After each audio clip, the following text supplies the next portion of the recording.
세례, 그 위대한 사건이라는 제목으로 말씀을 계속 드리려고 합니다. 세례와 학습의 가장 중요한 것 중에 하나가 뭐냐면 이게 공개적 신앙 고백이에요. 공개적 신앙 고백. 여러분, 예수님이 병자들을 고치실 때에 한 사람 한 사람의 가정을 가가호 방문해서 축복하고 그들을 고치시고 쉬쉬하고 아무도 모르게 하고 뭐 그러실 수도 있었겠지요. 그런데 한 번씩 보시면 주님은 굉장히 모든 사람들 앞에서 그들이 시인하기를 바랬고 공개적으로 고백하기를 바라는 것을 주님이 기뻐하셨다는 것을 알 수가 있어요. 게다가 주님은 그런 말씀도 하셨죠. 네가 사람들 앞에서 나를 부인하면 나도 하나님 앞에서 너를 부인하겠다. 그럼 네가 많은 사람들 앞에서 나를 시인하면 나도 하나님 앞에서 너를 시인하겠다 하는 게 여러분 이 공개적 신앙 고백에 중요한 거예요. 그러면 이 세례가 왜 이렇게 엄청난 사건이고 위대한 사건인가 하고 볼 때 이거는 첫째, 구원의 확신을 주시기 때문에 그런 거예요. 여러분, 구원의 확신을 가져요. 교회를 오래 다녔는데 이게 세례라는 인생에 놀라운 믿음의 턴을 하는 유턴을 하는 시간이 있어요.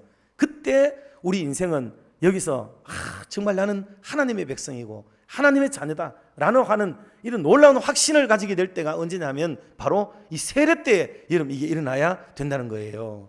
그런데 우리는 자꾸 이렇게 세례를 약화시키는 분들을 많이 볼 수가 있어요. 뭐 이 세례 괜찮아, 이건 뭐 아무것도 아니고 더 중요한 게 있어, 이게 더 기독교에 중요한 거야 라고 말하는 분이 있다면 여러분 거기 넘어가지 마세요. 세례보다 더 귀한 사건이 어디 있어요. 이 세례라는 것은 이거는 구원 얻은 자의 외적 표현이고 한 사람이 거룩한 그리스도로 옷 입는 사건이 되고 우리가 새로운 피조물로 거듭나게 되어졌다는 확실한 외적 증거가 바로 여러분 이게 세례라고 하는 사건이에요. 여러분, 예수님 없는 인생은 결국은 주인 없는 인생과 똑같아요. 내 인생의 주인이 누구냐? 예수님 없으면 내 인생의 주인공은 내가 되는 거예요. 내가 당장은 좋은 듯 싶어요. 그러나 그렇지 않습니다. 그렇지 않습니다.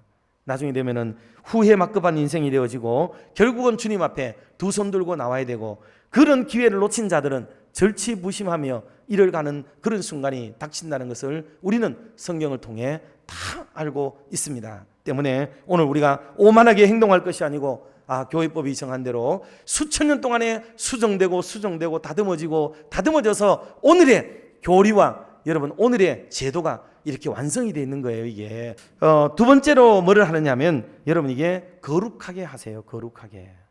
세례는 우리를 거룩하게 하는 아주 중요한 예식이에요.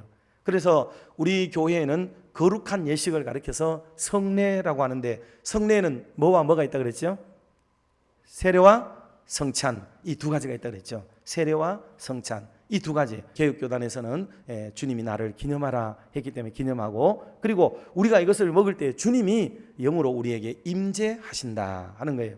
그러니 떡과 잔을 마시고 세례를 받을 때 주의 성령이 우리 안에 계시는 줄 여러분 믿으시기를 바랍니다. 성령이 임재하시는 거예요.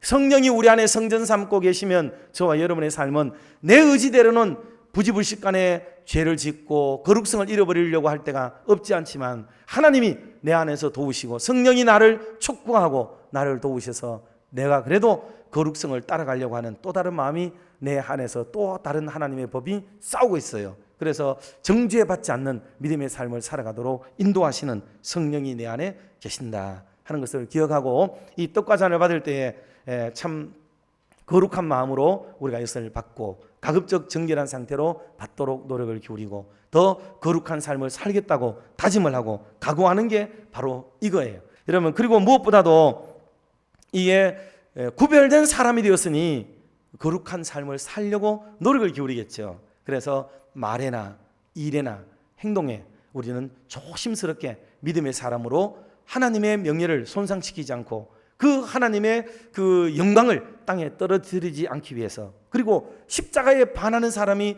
되지 않도록 하기 위해 은혜로 구원받은 우리들이 우리를 구원해 준 십자가를 욕되게 할 수가 없으니까 우리의 삶은 제법 거룩성을 쫓아 살아가려고 하는 노력이 있다. 그렇게 한다고 거룩하게 되는 건 아니지만 거룩하게 된 사람이라면 그런 삶을 추구하며 살아가게 된다 하는 것을 알 수가 있습니다. 그리고 이것은 세 번째로 뭐와 직결되느냐 하면 바로 회개의 마음을 우리에게 주시는 것과 직결이 돼요. 여러분, 재밌는 거는 이게 세례라는 단어, 세례를 베푼다는 단어가 이게 밥티조라는 단어예요. 이게 고대 그리스 사회에서는 이 말이 뭘로 쓰여지느냐 하면 거기에는 염색업자들이 많았어요. 여러분 대구도 염색공단 있잖아요. 염색공단. 이 염색공단에 염색을 할 때 원단을 물에다가 이렇게 물감 탄 물에다가 옷감을 딱 집어넣잖아요. 그러면 옷감에 물이 배이게 되는 거죠. 그거를 가리켜서 혹은 침색 뭐 이렇게 얘기하죠. 그럴 때 쓰는 단어가 밥티조라는 단어예요. 세례라는 단어입니다. 그래서 세례는 물들임을 받는 거예요. 물들임을. 우리가 세례를 받음으로 예수 그리스도로 옷 입고 예수 그리스도로 덧입고 예수 그리스도로 물들인다 하는 의미를 갖는 게 이게 여러분 세례의 놀라운 의미인 거죠. 그러니 세례받은 저와 여러분들이 다 뭐가 되겠어요? 우리의 생각이 예수님의 생각으로 물들이고 예수님의 사상과 이념과 이 모든 것들이 우리의 것으로 옷감 물들이듯이 물들여져야 되고 예수님이 추구하던 삶의 방식과 추구하려고 하던 목적적 의지가 우리 속에도 담지되어져서 우리도 역시 그런 삶을 살아가겠다고 마음을 먹는 거예요. 마지막 네 번째로는요, 이 거룩한 기적의 사건이 뭐냐면 증인이 되게 하세요. 증인되는 삶을 살아가요. 너무 좋으니까 자랑하지 않겠어요? 너무 기쁘면 그거 자랑하고 싶어서 안달이 나는 거죠. 예수 믿는 재미가 있고 예수 믿는 효과가 드러나고 예수 믿는 것에 대한 결과가 있게 되어지면은 그거 막아도요 안 됩니다. 아무리 중단시켜도요 터져나오게 되는 게 바로 이게 놀라운 사건, 바로 이것입니다. 그래서 성령이 내 안에 계시기 때문에 우리의 삶에 자잘한 반응들이 일어나요. 사람마다 다르게 나타나지만은 어떤 사람에게는 이 마음에 기쁨이 있어요. 즐거움이 막 있습니다. 어떤 이에게는요 하나님께 대한 열심이 막 솟구치게 돼요. 그리고 어떤 이에게는 막 가슴을 뜨겁게 해주는 이런 은혜가 있기도 합니다. 게다가 무엇보다도 우리가 살아가는 엉간에 나는 작은 예수야.